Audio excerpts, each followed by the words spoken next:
teman-teman pejuang BUMN tahun 2022, ketemu lagi nih kita di YouTube channel aku. Nah, teman-teman, buat kalian nih yang belum mengikuti tes online TKD BUMN ya dan juga core value, kali ini kita masih punya waktu nih teman-teman untuk membahas bersama nih kira-kira nanti jenis tes numeriknya tuh seperti apa sih? Oke, gak usah berlama-lama lagi nih teman-teman. Langsung aja ya, kita mulai ke soal yang pertama.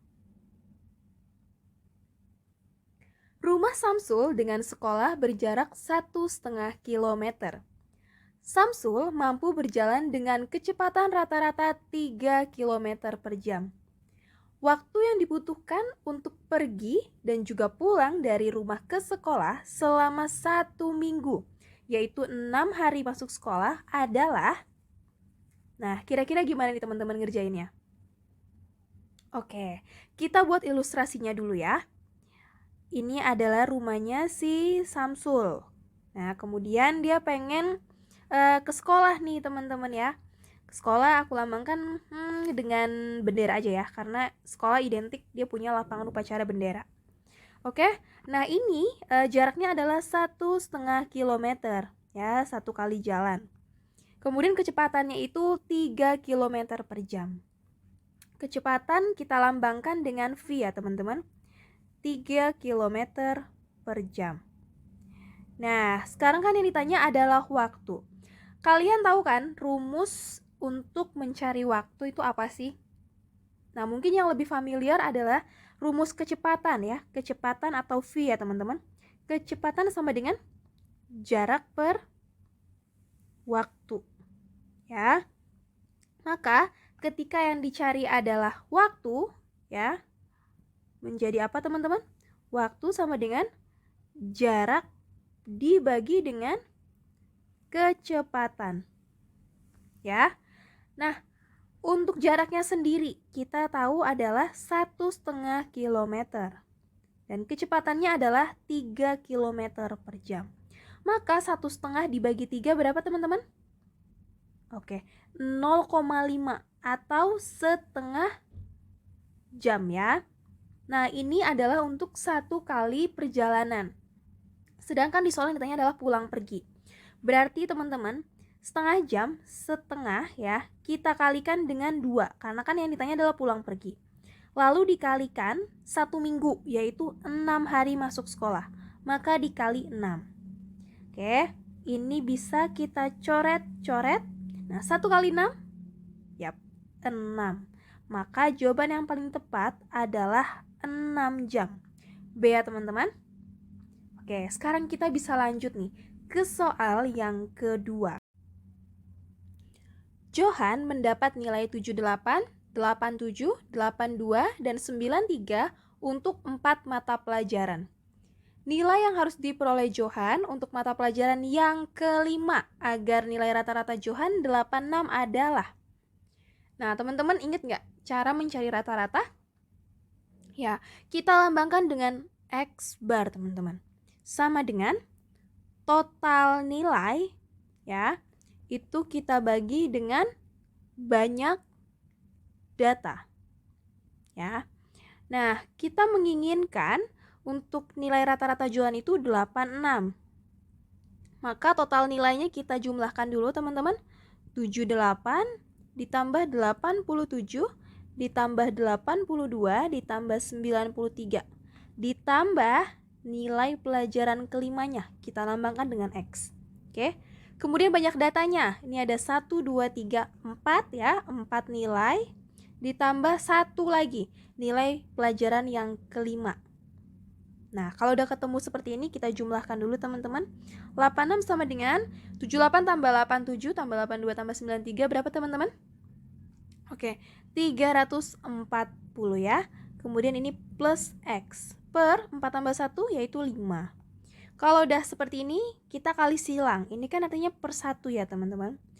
86 dikali 5 berapa? Oke, 430 ya.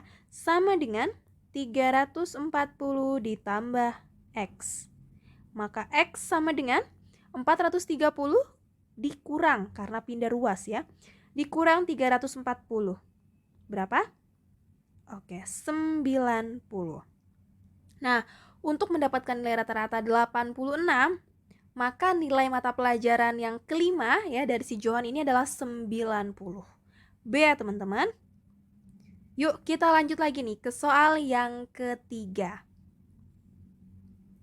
Nilai dari, wah ini akarnya double teman-teman ya.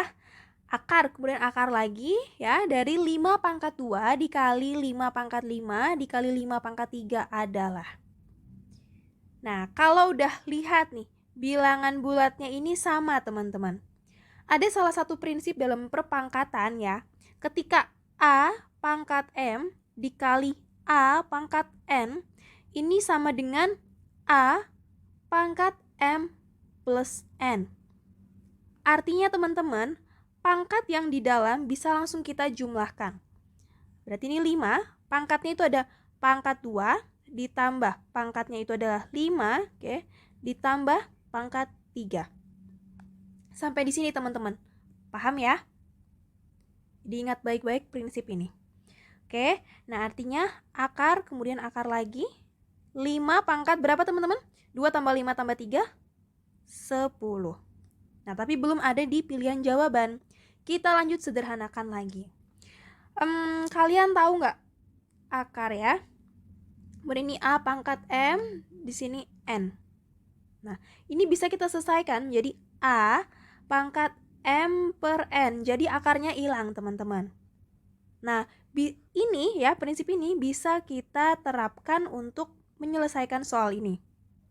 Berarti akar, kemudian di sini menjadi 5 ya, pangkat 10 per 2.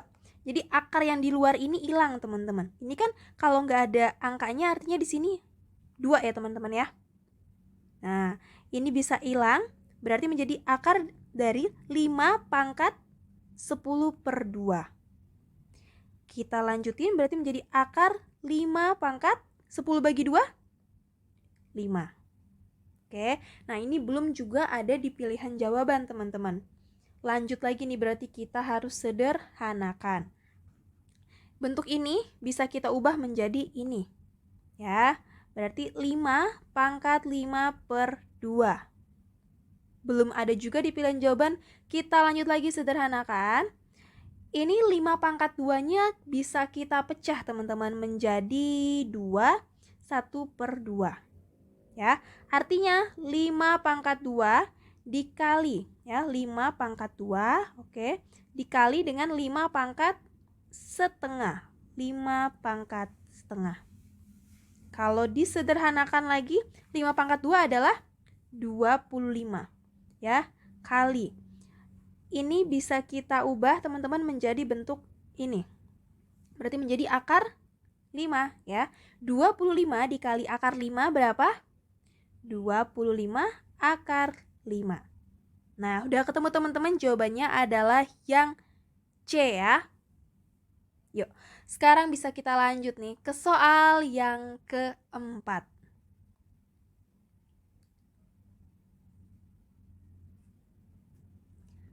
Nilai X sama dengan akar 1 per 9 ditambah 1 per 16.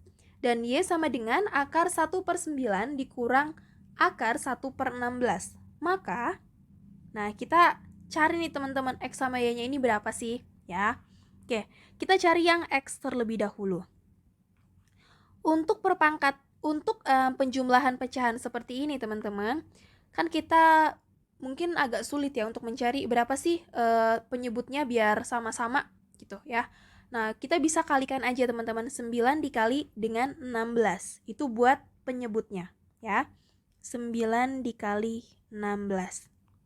Artinya kan si 9 ini kita kalikan dengan 16. Penyebut dikali 16, maka pembilang juga dikali 16. Atau bawah kali 16, atas kali 16. Ya, ingat teman-teman ya. Kemudian di sini ada angka 16. Oke, ini aku akarin dulu ya. Ditambah. Nah, untuk 16 ini artinya dia akan dikali dengan 9 teman-teman ya. Dikali 9. Bawah kali 9, atas kali 9. 1 dikali 9? Yap, 9. Ya, maka kita ketemu jawabannya 16 ditambah 9 berapa teman-teman? 25 ya. Sedangkan 9 dikali 16 144.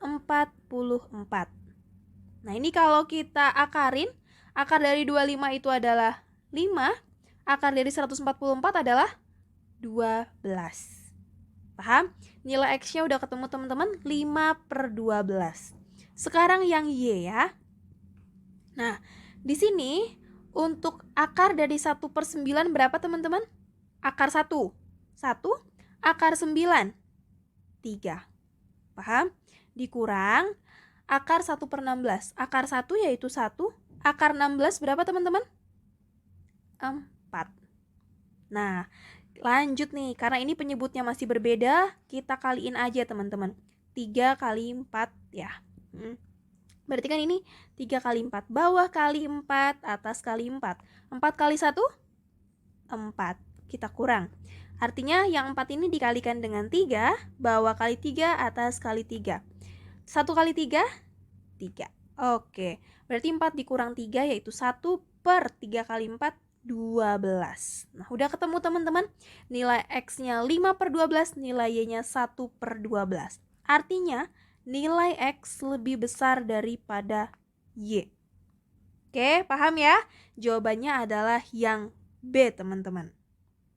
Nah, sekarang kita bisa lanjut nih ke soal yang kelima. C sama dengan A plus 3B per A kali B, di mana A sama dengan 5 dan B sama dengan 3. Maka nilai dari A plus B per C adalah, nah karena kita kan udah tahu nih nilai A berapa, nilai B berapa, ya kita sekarang cari nilai C-nya teman-teman ya. Nah, nilai C-nya itu kan A-nya itu adalah 5, kemudian ditambah 3B, 3 dikali 3 ya teman-teman, per A kali B, 5 dikali 3. Paham? Sama dengan 5 ditambah 3 kali 3 itu 9/15. 5 tambah 9, 14/15. Nah, ini kita udah ketemu nilai C-nya. Maka kita masuk ke soalnya. A plus B berarti 5 ditambah ya, 5 ditambah 3 per C, 14/15. Paham? Kita sederhanakan, 5 tambah 3 yaitu 8 per 14/15. Oke, nah kalau ketemu soal pembagian pecahan kayak gini, bisa kita selesaikan dengan, gimana teman-teman? Yap, dengan perkalian ya, dan mengubah penyebut menjadi pembilang, pembilang menjadi penyebut. Maka 8 dikali 15 per berapa teman-teman? 14 ya. Nah, ini bisa sama-sama bagi 2 teman-teman, yaitu 4 maksudnya. Yang ini adalah 7. Oke, 4 dikali 15 berapa teman-teman? 60 ya, per 7. Nah, karena belum ada di pilihan jawaban, kita coba selesaikan dengan pecahan campuran ya teman-teman. Ini artinya 7 kali berapa sih supaya 60? Yap, 7 dikali 8 ya, yang mendekati. 7 kali 8 kan 56. Nah, untuk sisanya berarti berapa teman-teman? Biar ke 60. Oke, kali sisanya adalah 4 ya teman-teman. Ya. Nah, berarti udah ketemu belum nih jawabannya? Ya, udah ya teman-teman. Jawabannya adalah yang A. 8, 4/7 ya. Oke, aku mau ngingetin nih sekali lagi buat kalian ya. Jangan lupa untuk pelajari dasar-dasar matematika. Contohnya gimana sih mengubah pecahan biasa menjadi pecahan campuran ataupun sebaliknya ya. Kemudian mengubah persen menjadi pecahan biasa ataupun pecahan desimal. Itu tolong teman-teman pelajarin lagi ya. Karena untuk di soal hitung cepat ya biasanya itu sering keluar teman-teman ya. Oke. Nah, kita sudah membahas 5 jenis tes numerik yang kemungkinan bisa jadi keluar di tes TKD BUMN tahun 2022 ini. Oke, buat kalian yang belum nonton nih ya, silahkan kalian tonton, dan buat kalian yang masih kurang persiapannya, silahkan kalian persiapkan lebih dalam lagi dan lebih matang lagi. Jangan lupa teman-teman untuk perkuat juga doanya. karena usaha tanpa doa merupakan hal yang sia-sia. Oke, terima kasih nih buat kalian yang sudah menonton video ini dan salam sukses!